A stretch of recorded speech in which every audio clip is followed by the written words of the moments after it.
안녕하세요. 경기도 평촌에 살고 있는 40대 중반의 여성이에요. 주부에서 저만의 사업체를 운영하기까지 드라마틱한 제 이야기를 전하고 싶어 사연을 전하게 되었습니다. 흔히 남편이라는 뜻을 떠올려 본다면 어떤 생각이 드세요? 네이버의 뜻을 찾아보니 사전적 의미로는 혼이 나여 여자의 짝이 된 남자라고 합니다.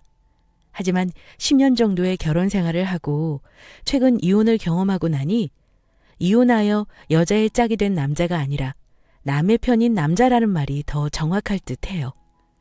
아마 저처럼 이혼까지 가는 상황이 아니더라도 남의 편이 남편이다 라는 제 말에 공감하시는 분들이 많을 듯한데요. 제가 왜 이렇게 느끼게 되고 이혼까지 감행하게 되었는지 그 이야기를 전해드리려고 해요.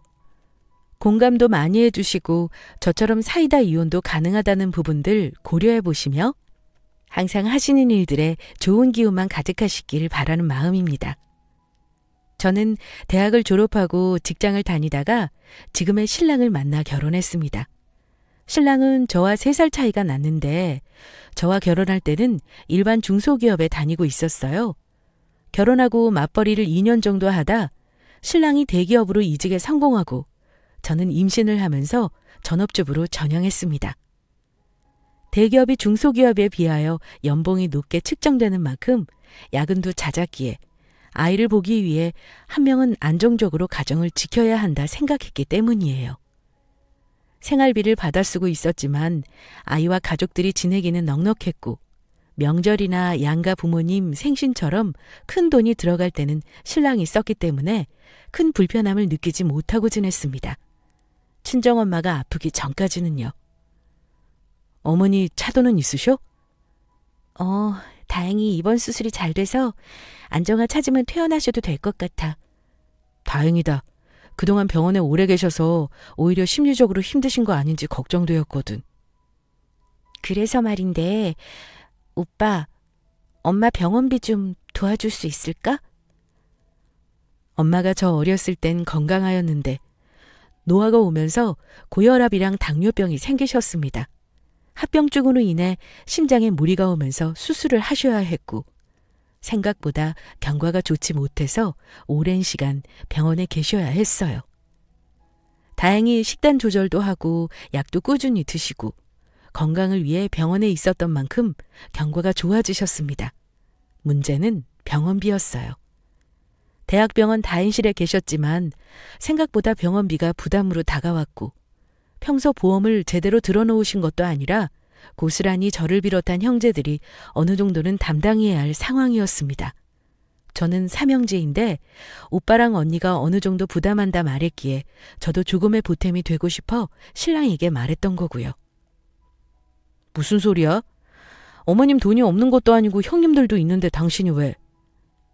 지금까지 엄마한테 이렇다 할 용돈을 많이 드린 것도 아니고 그래도 노후 대비 어느 정도 해놓으셔서 크게 걱정 안 하고 지낸 건데 지금처럼 병원비 많이 나오면 부모님 노후 대비에 부담될 수 있으니까 하는 말이지. 그러니까 보험을 들어놓으셨으면 되는데 왜 그러지 못하셨대, 답답하게. 내가 말했잖아. 젊었을 땐 건강하시고 여력이 없었고 우리 다 키우고 보험 들려고 했을 땐 고혈압 당뇨로 인해 들기 어려웠다고.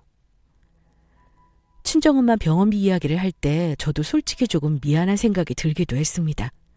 생각보다 큰 돈이었고 나름 투명하게 월급 관리를 하고 있어서 여윳돈이 많지 않은 것도 저도 알고 있었거든요. 하지만 고민해본다 또는 조금밖에 못 도와드린다의 답변을 예상했던 저의 기대치와는 다르게 펄쩍 뛰는 듯한 신랑의 대답들이 못내 서운했습니다. 오빠, 말을 꼭 그렇게 해야 해? 아니, 현실을 직시하자는 거지. 너도 알다시피 이번에 우리 평수 넓혀서 이사하면서 여유자금 없는 거 알잖아. 내가 통장 관리를 하고 있지만 너가 언제든 볼 수 있도록 오픈하고 있으니 너도 종종 봐서 알 거 아니야. 그래도 갚을 능력이 있으니 조금이라도 대출도 생각할 수 있잖아. 무슨 소리야. 지금 대출은 어쩌고. 그럼 맞벌이 해야지. 나 혼자로는 버거우니까 현실적으로 안 되는 소리라 생각해. 신랑 입장은 완강했습니다.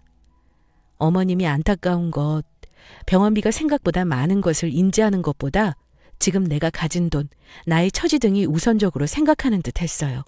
아니, 더 냉철하게 말하자면 친정엄마가 아픈 것은 남이 아픈 것으로 느끼는 듯 했습니다. 서운함이 밀려오기도 했고 간간히 통장을 보면 어떻게 신랑 월급들이 관리되고 있었는지 알았기에 억지로 쓸 수 있는 상황도 아니었어요. 다만 밀려드는 서운함은 어쩔 수 없었습니다. 오빠, 그래도 어쩜 남 이야기처럼 그렇게 말해? 시부모님이 아팠다해도 그렇게 말할 거야? 내 부모, 네 부모가 어딨어. 형편 되는 상황에서 도와드리는 거지. 막말로 우리가 자식이 없는 것도 아니고 내가 굶고 있는 상황에서 부모님 도와드리면 우리 자식은 어쩌려고 그래? 신랑은 시부모님이라 하더라도 마찬가지였을 거라 말했습니다. 쌍둥이를 키우고 있는 상황에서 무엇이든 2배로 들어가고 있던 터라 아예 틀린 말은 아니었고 시부모님 역시 형편이 안 된다면 어쩔 수 없다는 말만 되풀이해 서운하지만 더 이상 언쟁할 필요성을 느끼지 못하고 지나갔어요. 더 이상 말이 통할 상황이 아니라고 생각했고 그 다음 말들이 가슴에 박혔기 때문이에요. 그렇게 부모님 아픈 상황들이 걱정되면 이제 둥이들도 어느 정도 컸으니 어린이집에 맡기고 낮에 잠깐이라도 일하지 그래? 네가 버는 돈은 내가 관여 안 할 테니까 한 달에 50이라도 네 명의로 저축하면 되잖아. 저에게 일을 하라는 신랑의 말이 가슴에 빗으로 꽂혔습니다. 말투가 빈정되는 듯한 말투였거든요. 필요하다면 제가 일한 만큼 벌어서 저축하라는 소리였습니다. 결국 자기가 번 돈에서는 친정엄마 병원비에 대한 지출을 하지 않겠다는 의지로 느껴졌어요. 더 이상은 대화할 수 없다 생각하고 일상으로 돌아갔습니다. 결국 친정엄마는 엄마의 돈과 친정오빠와 언니가 보탠 돈으로 퇴원을 했어요. 건강이 좋아져서 퇴원했다는 것에만 의미를 두기로 마음먹었습니다. 그 이상을 생각하면 제 처지가 너무 한스러울 것 같았거든요. 그런 저의 상태를 아는지 모르는지 친정오빠나 언니가 크게 부담감을 주지 않아 일상으로 돌아가는 일도 생각보다 수월했습니다. 장서방한테 뭐라고 하지 마. 나는 아직 결혼 안 했으니까 시댁이랑 신랑 눈치 안 보고 엄마 도와줄 수 있는 거고 장서방은 또 입장이 다를 수 있잖아? 그래도 언니, 서운한 부분들은 있어. 이내야, 생각해보면 더 많이 벌지 못해서 그런 부분이야. 나처럼 장서방이 사업을 해서 돈으로 여유가 있었다면 왜 안 그러겠어? 어쩌면 너와 자식들을 생각하는 마음이 더 크니 현실적인 거라 생각하자. 친정 언니와 오빠는 제가 도와주지 못해 미안하게 생각하는 마음들을 신랑 입장에서 헤아려주며 충분히 그럴 수 있다 배려해 주었어요. 오히려 벌이에 비해 쓰는 씀씀이가 평소에 컸다거나 호기를 부리는 경우였다면 이번 일에 실망했을 수도 있지만 평소의 모습들을 본다면 충분히 그럴 수 있는 부분이기에 이해하고 넘어가는 분위기였습니다. 저 역시 친정오빠와 언니의 이야기를 들으며 안도했던 것 같아요. 신랑이 말했던 시댁이어도 똑같이 행동했을 거다라는 말을 믿으며 오히려 현실 감각이 있어 적어도 힘들게 하지는 않겠구나 하는 마음 말이에요. 그렇게 다시 빠르게 일상으로 돌아갔어요. 신랑은 저 일로 저에게 일을 하라고 말을 했지만 그 이후에 별다른 말을 하지 않았습니다. 오히려 제가 전업주부로 언제 퇴근하든 집에서 반겨주는 것을 선호하는 분위기였어요. 이내야, 저녁 시간에 약속시키지 못해서 미안. 퇴근하려고 하는데 갑자기 회의가 잡히는 바람에 저녁도 못 먹고 지금 집에 오네. 저녁에 일찍 퇴근한다 전화 온 날에도 퇴근 시간에 맞물려 갑작스레 회의가 잡히면 식사도 못한 채 밤 11시가 넘어 퇴근하기 일쑤였습니다. 저녁에 차려놓은 식사도 있고 그만큼 힘들게 일하는 게 안쓰러운 마음도 들어 그 시간에 퇴근해도 식사를 차려주곤 했거든요. 와, 역시 집밥이 최고다. 이내야, 네가 항상 집에서 아이들도 케어하고 이렇게 든든하게 자리를 지켜주니 내가 안심하고 회사 일을 할 수 있는 것 같다. 고맙다. 그때 친정엄마 일로 미안함이 있는지 전에 없던 고맙다라는 표현을 더 자주 하는 것을 느꼈습니다. 평소 표현을 잘하는 성격이 아니었기에 나름의 미안함이 담겼다 생각하고 저도 그 일은 잊고 그냥 예전의 일상으로 돌아간 것 같아요. 오히려 이렇게 열심히 해도 부모님 도울 수 없고 기껏해야 우리 네 식구 현상 유지하는 것이라 생각에 조금은 씁쓸함이 생각나기도 했습니다. 그렇게 시간이 더 지나 신우가 결혼할 때가 되었어요. 아가씨 결혼 축하해요. 아주버님이 아가씨 많이 사랑하는 게 느껴져요. 언니 고마워요. 연애를 길게 한 거 아니지만 저 많이 생각해주는 모습 하나 보고 결혼해요. 평소 워커홀릭이라 불려질 정도로 일에 매진해서 시부모님은 물론 신랑도 결혼을 할 수 있을까 걱정했던 신우의 결혼 소식이 가족들에게 반가움으로 다가왔습니다. 아주버님 될 분의 인성을 보면 일에 매진하던 신우가 결혼 마음이 생길만 하구나 싶을 정도로 위트 있고 아가씨를 위하는 마음이 누구에게나 보일 정도로 참 잘한다 생각했어요. 신랑 역시 결혼은 물 건너갔을 거라 생각했는데 괜찮은 배우자를 데리고 온 아가씨를 보며 안도하는 눈치였습니다. 그렇게 축복 속에 아가씨가 결혼하고 신혼여행을 다녀온 뒤 저에게 전화가 왔어요. 아가씨, 신혼여행 잘 다녀왔어요? 네, 언니, 덕분에 잘 다녀왔어요. 다행히 사람들이 많이 몰리지 않아서 여유 있게 지내고 왔어요. 다행이에요. 피곤할 텐데 어여 정리하고 쉬어요. 네, 그러려고요. 혹시 주말에 시간 괜찮으면 집들이 할 겸 집으로 오실래요? 저야 좋죠. 아가씨 피곤할 텐데 괜찮겠어요? 피곤해도 할 도리는 해야죠. 오빠랑 언니가 신혼집 사라고 5천만 원 지원해주지 않았다면 계획에 차질 생겨서 결혼도 미뤄질 뻔했는걸요? 순간 제 귀를 의심했습니다. 5천이라뇨? 친정엄마 태어날 때 단 500도 없다던 신랑이었는데 신우 결혼할 때 집값에 보태라고 5천만 원을 지원해 준 것이었어요. 기가 찰 노릇이었습니다. 그동안 서운함이 몰려오면서 녹음을 해야겠다 생각이 들었어요. 녹음 기능을 켜고 다시 물었습니다. 아가씨 고맙긴요. 형제간에 돕고 살아야죠. 그래도 언니 5천만 원이 적은 돈도 아니고 어느 새언니가 신우 결혼한다고 그 큰 돈을 결혼 선물로 주겠어요? 말을 하면 할수록 기가 막혔습니다.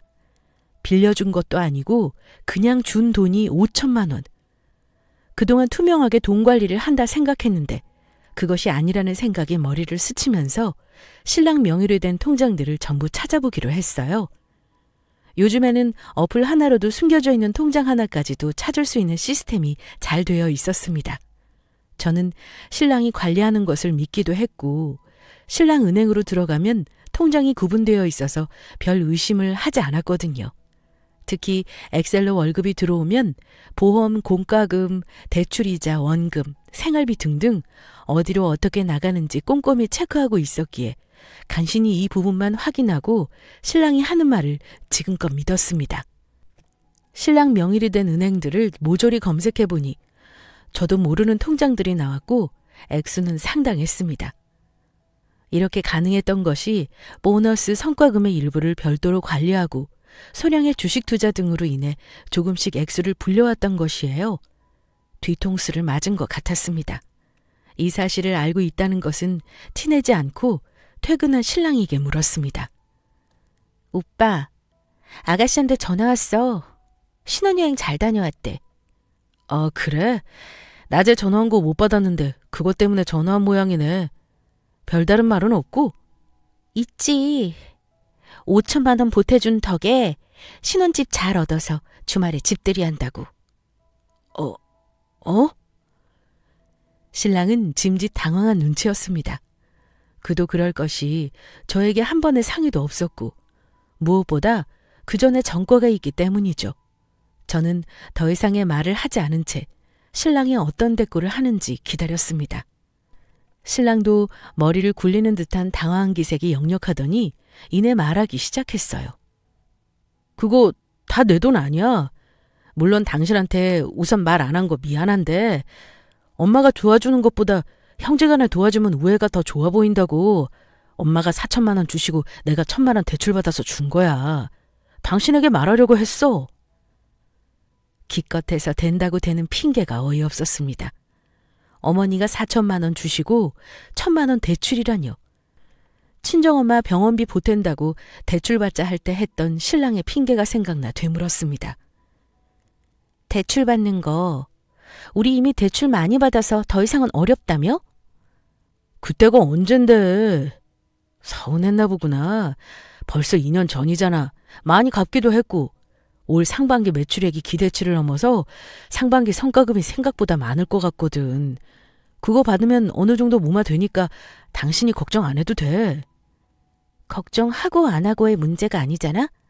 어떻게 그런 걸 상의 한마디도 안 하고 결정해? 그동안 쌓아왔던 서운함이 한꺼번에 폭발했습니다. 친정엄마 병원비로 신랑에게 말했던 것이 1,000만 원인데 그 1,000만 원 대출이 어렵다고 말하던 사람이 신우 신혼집에 보태라고 온전히 5천만 원을 다 자기가 모은 돈으로 준 사실을 제가 모른다고 생각한 모양이에요.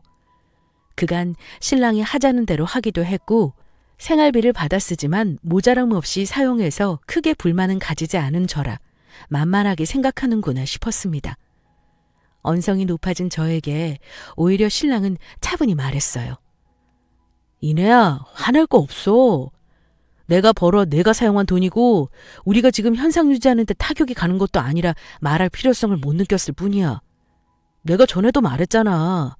너도 도움을 주고 싶다면 우리가 지금 살고 있는 형편에서 벗어나지 않도록 네가 별도로 벌어서 관리하라고. 내가 그 부분은 터치 안 한다고 말했잖아. 오히려 신랑은 미안한 기색은 하나도 없이 친정을 돕고 싶으면 일을 하라는데 하지 않은 저를 탓하는 듯 했습니다.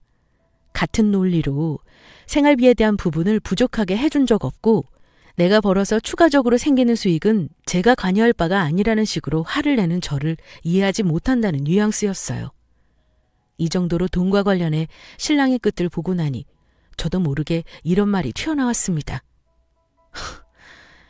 내 더럽고 치사해서 돈 번다. 돈 번다고. 그렇게 말을 하고 안방으로 들어와 열기를 식혔어요. 이런 제 말을 귓등으로도 듣지 않는 신랑. 그에 비해 진지하게 돈 벌 궁리를 하기 시작했습니다. 하지만 경력 단절이 너무 오래되어서 다시 일을 하기란 쉬운 일이 아니라 생각이 들었어요. 어떤 일들을 시작하는 것이 좋을까 다방면으로 찾아보는데 평소 꾸준하게 하던 별스타에서 DM이 왔습니다. 이인혜님, 평소 저희 제품을 꾸준하게 사용해 주셔서 감사합니다.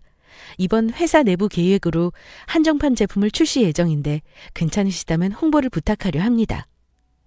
라는 내용이었습니다. 평소 유일한 취미라고 하면 쌍둥이 식사 그리고 늦게 퇴근하는 신랑에게 식사를 차려주고 예쁘게 데코레이션까지 해서 별스타에 남기는 것이었어요. 맛있게 먹어주는 쌍둥이나 신랑의 반응이 좋기도 했지만 사람을 만나거나 외부로 나가는 것이 사치로 다가왔던 쌍둥이가 어린 시절 유일하게 탈출구가 된 것이 바로 음식 사진을 찍어 올리며 소통하는 일이었습니다. 시간에 구애받는 것도 아니었고 쌍둥이가 자거나 밤 시간을 활용해서 할 수 있는 유일한 외부와의 소통인 셈이었으니까요. 어떻게 하면 될까요? 무엇이든 내가 할 일을 찾고 싶었던 터라 우선 시작해보기로 했습니다. 물론 주변에게 물어보면 위험성이 있다. 그걸로 큰돈을 벌 수 있는 것도 아니다라는 다양한 의견들이 있었지만 결혼하고 10년 가까이 일을 해본 적이 없기 때문에 내가 하고 있는 일들을 활용하면 좋겠다 싶었던 것 같아요. DM이 들어온 곳은 접시 업체였습니다. 평소 접시에 관심도 많았거든요. 같은 메뉴라 해도 어느 접시에 놓느냐에 따라 전혀 다른 분위기를 연출할 수 있다는 점들이 좋았습니다. DM을 받은 접시는 색상이 특이하고 심플한 음식들을 화려하게 집중시켜주는 디자인으로 평소 활용도가 높았어요. 댓글들에도 반응이 좋아서 일주일에도 몇 번씩 사용하던 브랜드라 저 역시도 좋은 기회라 생각했습니다. 이내님 덕분에 매출이 소량 늘었어요. 정말요? 제가 팔로워가 많은 편은 아닌데 꾸준하게 봐주시는 분들이 있어서 그런가 봐요. 앞으로 소통을 더 열심히 해야겠어요. 그래서 말인데 혹시 판매를 해보시는 것은 어때요? 네? 판매요? 흔히 별스타 또는 카페 등을 통하여 공구를 진행하던 것을 보았지만 제가 할 수 있을 거라 생각한 적은 단 한 번도 없었습니다. 그렇게 인기 있는 편도 아니었기 때문에요. 하지만 오히려 업체에서는 그런 부분들을 더 크게 봐주셨습니다. 너무 유명한 분들의 경우는 이미 활성화가 되어 있어서 너무 광고의 형식으로 접근하는 느낌을 받는 경우가 많아서요. 오히려 이내님의 경우에는 서서히 알려지기 시작하기도 하고 평소 애용하던 것들이 이미 오랜 시간으로 입증된 경우라 구매자 입장에서 거부감이 덜하고 내부 회의에서 판단했습니다. 저는 마다할 이유가 없었습니다. 오히려 초기 자본금이 든다거나 외부로 외출해야 하는 번거로움도 없었습니다. 미팅을 위해 업체에 나가는 시간도 크게 소요되는 편도 아니라 우선 용돈벌이라도 하면 좋겠다 생각했어요. 해야 하는 방법들을 알려주신다면 해볼게요. 그렇게 공구일을 시작하게 되었습니다. 업체에서 요구하는 물품이 있으면 저는 일주일 정도 관련된 접시로 음식을 올리고 반응을 살핀 이후 공구를 진행하는 형식이에요. 제가 물품을 구매하고 진행하는 것이 아니라 주문이 들어오면 바로 업체에서 배송을 하고 저는 수수료를 받는 형식입니다. 처음 하는 일이어서 서툴기도 하지만 하던 일에 관련되어 재미를 느끼기도 했어요.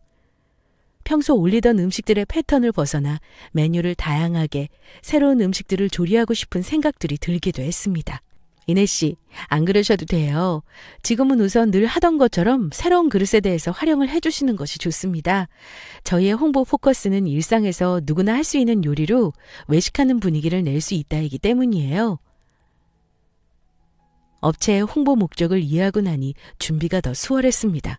어쩌면 다양한 디자인의 접시 중에서도 제가 이 브랜드를 선호했던 이유와 가장 잘 어우러졌으니까요.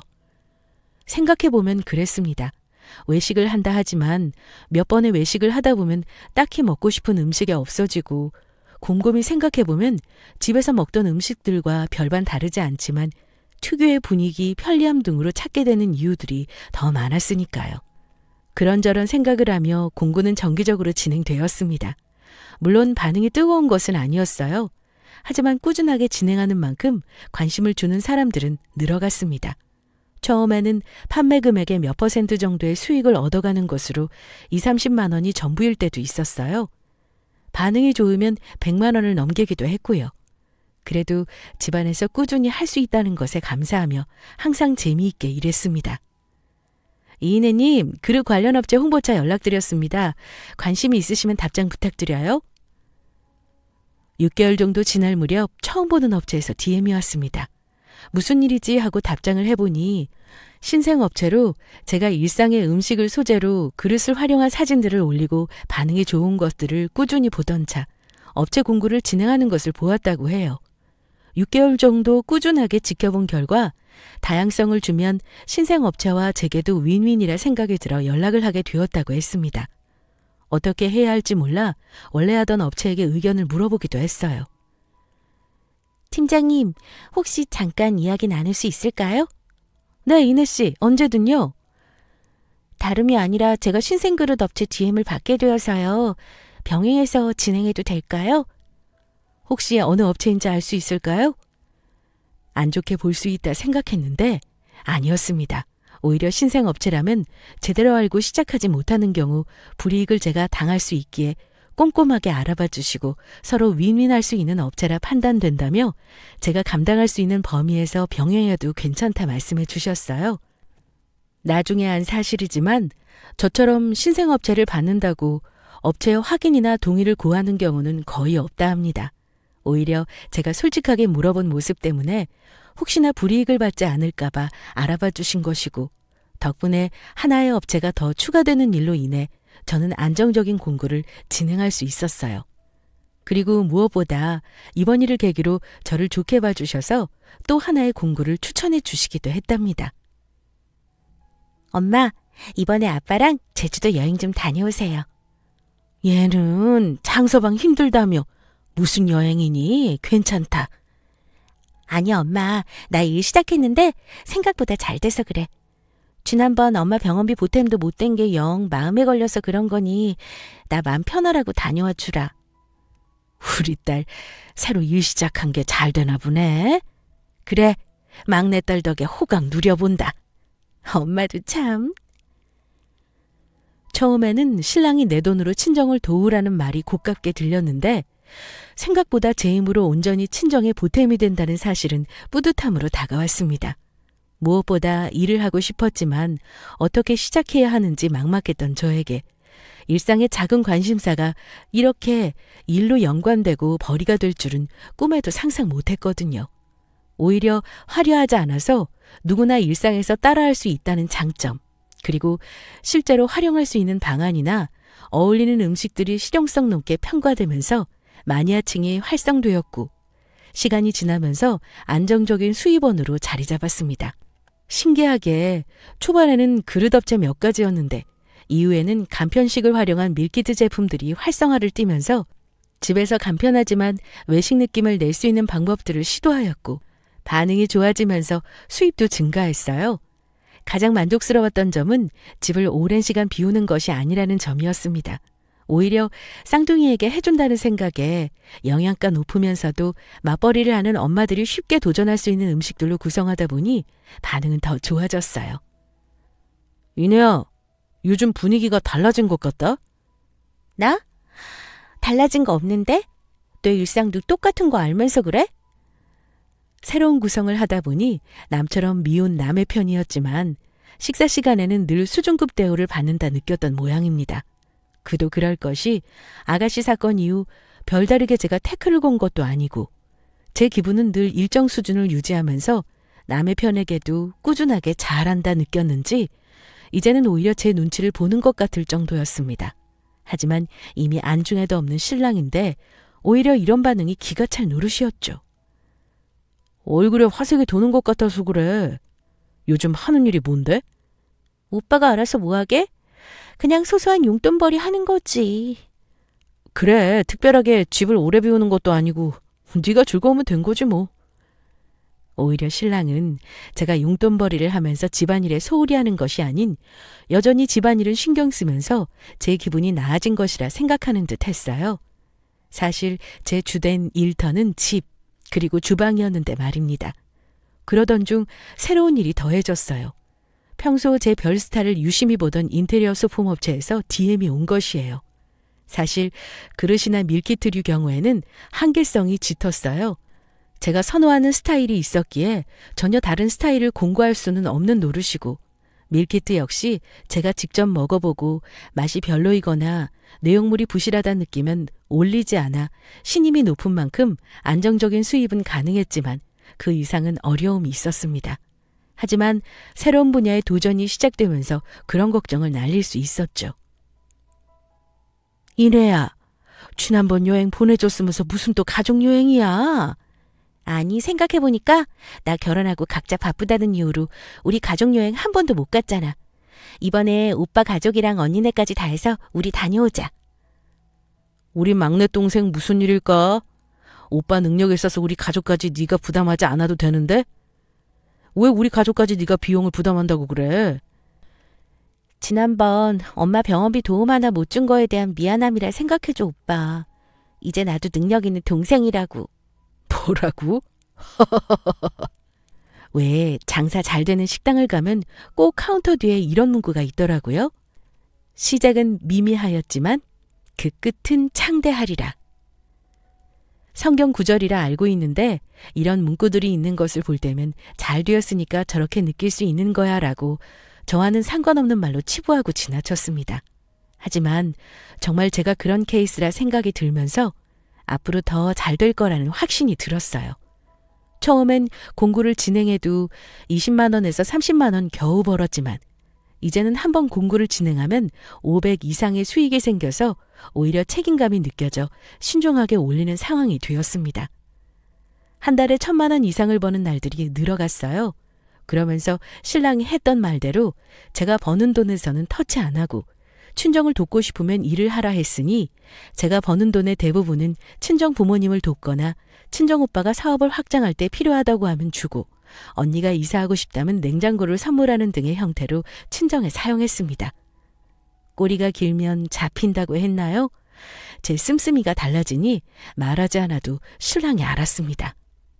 이내야, 너 무슨 돈이 있어서 그렇게 카드를 흥청망청 쓰고 다녀? 나는 그 카드 못 메꿔준다? 오빠 상관하지 마. 내가 알아서 할 테니 내가 번 돈은 상관없다며? 네가 무슨 일을 해서 돈을 이만큼이나 번다 그래. 대출 받으면 신용까지 문제 생기고 그런 경우에는 너 이혼이라는 것만 알아도. 내 걱정 말고 오빠 걱정이나 해. 신랑은 이 와중에도 내가 어떤 일을 하던 그만큼의 벌이를 할 수 없을 거라는 확신과 함께 대출을 받고 있을 거라는 의심까지 했습니다. 이미 어떤 사람인지 알고 있던 터라 실망감이 느껴지지 않았어요. 오히려 잊고 있던 아가씨 신혼집 5천만 원이 생각나면서 나도 똑같이 해주고 싶다는 생각이 들었습니다. 친정오빠에게 부탁을 했어요. 오빠 사업 확장할 때 도와줬던 돈이 사실은 장사방이 이사가면서 사용하려 모은 돈인데 오빠 사업 확정한다니까 손뜻 내주더라고. 티내지 말라 해서 별도의 말은 안 했지만 한 번은 고맙다는 전화했으면 해서. 그래? 그럼 당연히 고맙다고 전화해야지. 오빠는 제가 사업 자금을 주었던 터라 신랑하고 연관성이 있다고 생각하지 못한 눈치였어요. 그도 그럴 것이 그동안의 제 씀씀이를 본다면 충분히 신랑과 상의하지 않고 제 임의대로 진행한다 생각할 수 있었으니까요. 하지만 저의 말에 오빠는 당연하다는 듯 제 앞에서 바로 신랑에게 전화를 걸었습니다. 네, 형님, 어쩐 일이세요? 장서방, 내 고마워서 전화했지. 얼굴 보면 이야기하는 게 맞는 것 같은데 우선 마음이라도 표현해야 할 것 같아서 전화 먼저 했네. 형님, 고마운 일이라뇨? 내 지난번 사업 확장했을 때 자네도 알지 않나? 네, 알죠. 자금이 모자라서 확장 못한 애 만에 말 있었잖아요.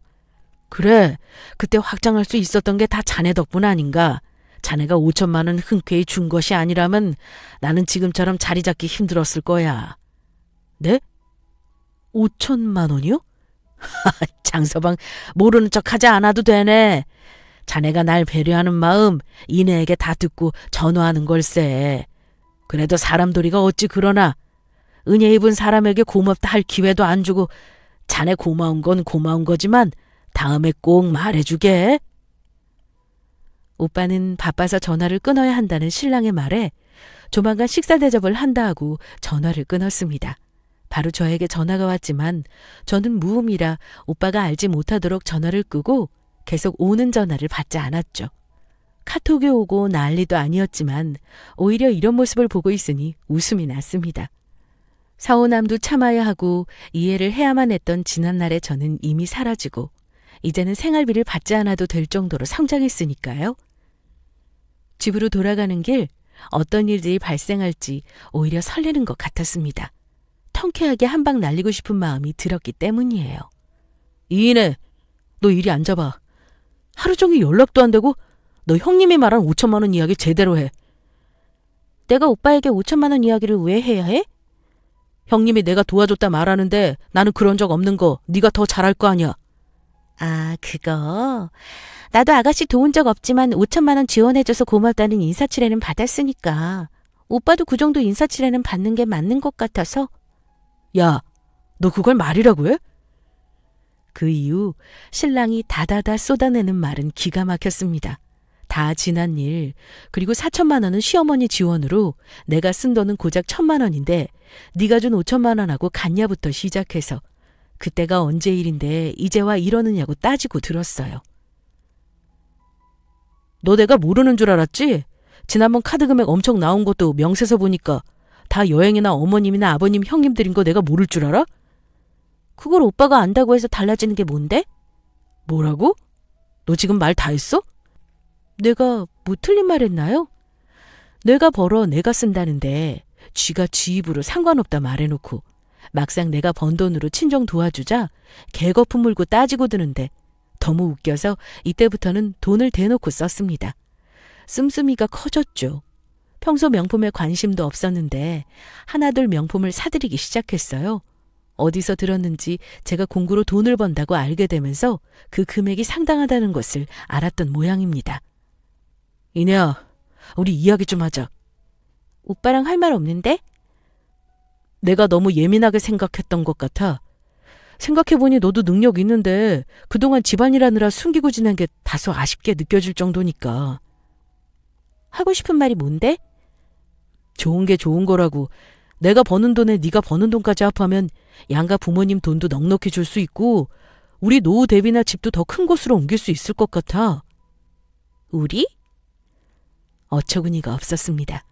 친정엄마 아플 때 병원비 돕고 싶다 말할 때는 남처럼 굴더니 제가 능력이 생기고 버는 돈이 많다 느끼니 이제와 우리라 합니다. 제가 번 돈으로 친정 부모님 도우라 말하더니 이제와 양가 부모님 용돈을 넉넉히 줄 수 있다니요. 말인지 방구인지 구분이 안 가지만 차분히 말했어요. 오빠, 말 참 이상하게 한다? 친정 돕고 싶으면 내가 번 돈으로 하고 그 돈 터치 안 한다더니 이제 와서 왜 내가 버는 돈이 우리 돈이야? 막말로 네가 온전히 친정 도울 수 있는 것도 집 이자며 생활비며 내가 더 도와주기 때문이잖아. 서로 생활비를 분담했다 생각하면 그동안 네가 친정에 썼던 돈 정도는 내가 눈 감아줄 수 있어. 오히려 신랑은 적반하장으로 부부 재산은 함께 관리하는 것이고 제가 필요 이상으로 썼기 때문에 문제시 할 수 있지만 그 정도는 문제시 삼지 않겠다고 말했습니다. 더 이상은 부부로 살아야 한다는 믿음이 깨진 상태로 혹시나 싶어 준비했던 이혼 서류를 망설임 없이 내던졌어요. 우리 이혼해. 나 더 이상 오빠, 아니 남의 편이랑 살 이유가 없어졌어. 친정엄마 아플 때는 남처럼 굴어도 너의 현실적인 돈 문제를 거론하는 거에 이해했어. 너는 원래 그런 놈이니까. 신호 5천만 원 신혼집도 시어머니가 4천만 원 주신 거라는 헛소리도 나 넘어갔어. 근데 내가 모를 거라 생각했지. 회사에서 들어오는 성과금 보너스 이중계좌 만들어서 따로 관리하고 있었던 거. 너는 그렇게 나 모르게 딴 주머니 차고 시댁에 도움 주면서 이제 와서 내가 잘되고 친정 퍼주니 아까워? 나 네 도움 없이도 충분히 둥이 키우면서 살 수 있으니 이혼해. 내가 다시 집에 오는 날 네 모습 안 봤으면 좋겠어. 변호사 선임해서 이 집 위자료도 받아낼 테니까 그렇게 알고 너도 대응하려면 맞대응해. 제가 쏘아붙이자 남의 편은 넋이 나간 모습이었습니다. 그도 그럴 것이 제가 모든 자산 관리를 알고 있을 거라 전혀 생각 못한 눈치였거든요. 심지어 남의 편은 다른 계좌로 일정 금액 이상이 모이면 시부모님께 용돈을 주고 있었던 것들도 이미 알았지만 눈 가리고 아웅한다고 또 혼자만 그럴듯한 핑계로 사람 바보 만들 게 분명해서 별다르게 대응 안 하고 지나쳤습니다. 대신 이혼 변호사를 만나며 저에게 유리한 쪽으로 증거를 모을 수 있도록 준비하고 있었고요. 하지만 이런 형식으로 터지게 될 줄은 몰랐지만 그간 당했던 것들을 다 뱉고 나니 속이 다 후련해졌습니다. 그렇게 이혼을 진행했어요. 아직 위자료적인 부분들이 합의가 안 된 상태로 소송이 진행 중이지만 대기업이라 해도 월급쟁이 벌이가 뻔하니까 금전적으로 타격을 입을 정도로만 길게 끌 생각입니다. 사실 그 집은 받아도 그만 안 받아도 그만이지만 그동안의 괘씸함이 더해져 저와 친정 모두 소중하게 생각하는 금전적 손실을 줄 생각이거든요. 이혼이 마무리되고 소식을 전할까 생각했지만 일이 바빠질 것 같아 새로운 업무에 접어들기 전 짬을 내서 소식을 전해봅니다. 이번 일을 계기로 제 이름을 걸고 제대로 하고 싶다는 생각에 제 기준치에 못 오는 상품은 진행을 멈추고 새로운 상품으로의 변화를 주기 위한 새로운 도전을 시작했거든요. 아마 주부들이라면 누구나 저처럼 경력 단절로 새로운 일에 대한 도전보다 망설임이나 두려움이 더 크다 생각합니다. 대부분은 시작도 못 해보는 경우도 많고요. 하지만 좋아하는 것을 꾸준하게 하는 것, 그 시작만으로도 시간이 걸릴 수 있지만 저처럼 드라마틱한 인생의 변화를 마주할 수 있다는 사실을 꼭 전하고 싶습니다. 결국 성공의 기준은 시작하냐 안 하냐의 차이라는 것을 저는 이번 기회에 배웠기 때문입니다. 청취자분들도 저의 경험을 토대로 이런 경우도 있다고 느끼시면 새로운 삶에 대한 도전을 꼭 시작해 보시길 바라겠습니다. 앞서 전해드렸던 내 시작은 미미하지만 그 끝은 창대하리라는 문구처럼 결국 창대함을 완성하는 것은 시작이라는 점 꼭 기억하셨으면 해요. 항상 행복하시길 바라며 긴 글 들어주셔서 감사합니다.